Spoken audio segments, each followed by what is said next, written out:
Dieu n'a pas créé la femme uniquement pour avoir de l'argent, avoir des enfants et porter le nom de son mari. Dieu a créé la femme pour accompagner son homme dans son destin.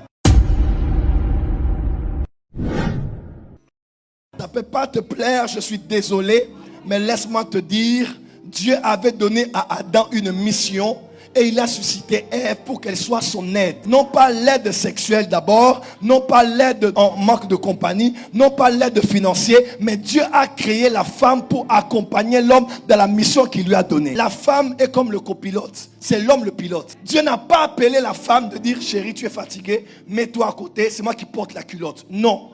C'est l'homme qui doit être là et tenir le volant. Et la femme à tes côtés. Ce que j'aime, c'est qu'elle peut voir des angles que tu ne peux pas voir. Elle peut te faire des suggestions. Mais elle ne doit jamais t'imposer le chemin à prendre. C'est dur ce que je dis pour certains. Surtout ici en Europe, mais on doit être clair. C'est l'homme qui est le chef de la femme. Et ça ne fait pas de lui un dictateur. Voilà pourquoi on dit une femme sage bâtit sa maison. Pas une femme intelligente. Il y a une différence entre la sagesse et l'intelligence. Une femme intelligente voudra te prouver qu'elle connaît, qu'elle a raison.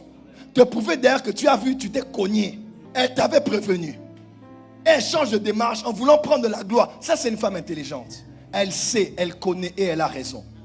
Mais une femme sage, c'est aussi une femme intelligente, mais qui a une autre méthodologie pour amener son homme à prendre la bonne décision.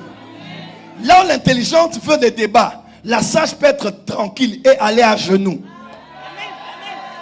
La femme sage peut être à genoux et dire, là où mes propos n'ont pas marché, mes genoux à terre vont changer les choses.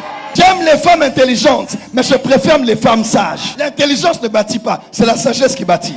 Par la sagesse, Salomon a bâti sa maison et la maison de Dieu. Proverbe chapitre 7, la sagesse a bâti sa maison. Elle a dressé plusieurs colonnes. Il est écrit, c'est par la sagesse qu'une maison s'élève. C'est par l'intelligence qu'elle s'affermit.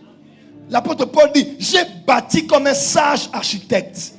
Parce que la sagesse, c'est la capacité de bâtir. On a vu plusieurs femmes intelligentes manquer de relations. Parce que là où elle parle, elle veut être aussi un homme. L'homme parle, elle parle. Il ose la voix, elle ose la voix. Est-ce qu'on dit que la femme est stupide pour autant? Non. Mais la vraie force, c'est d'avoir la force et de ne pas utiliser la force. Voilà pourquoi la personne qui a la maîtrise de soi est devenu un maître. Ce sont les nouveaux venus en taekwondo qui veulent commencer à démontrer à leurs amis comment ils ont appris quelques techniques. Mais les maîtres peuvent être là. Tu vas le provoquer, il ne fait rien. Parce qu'il est plus fort que le nouveau qui vient de commencer. Le nouveau a tellement de la force, mais il ne sait pas la gérer qu'il veut la démontrer. Mais le maître en a tellement qu'il a appris le silence et la maîtrise. Parce que c'est que si j'ose ici, là, il va mourir. Le faible est tellement faible.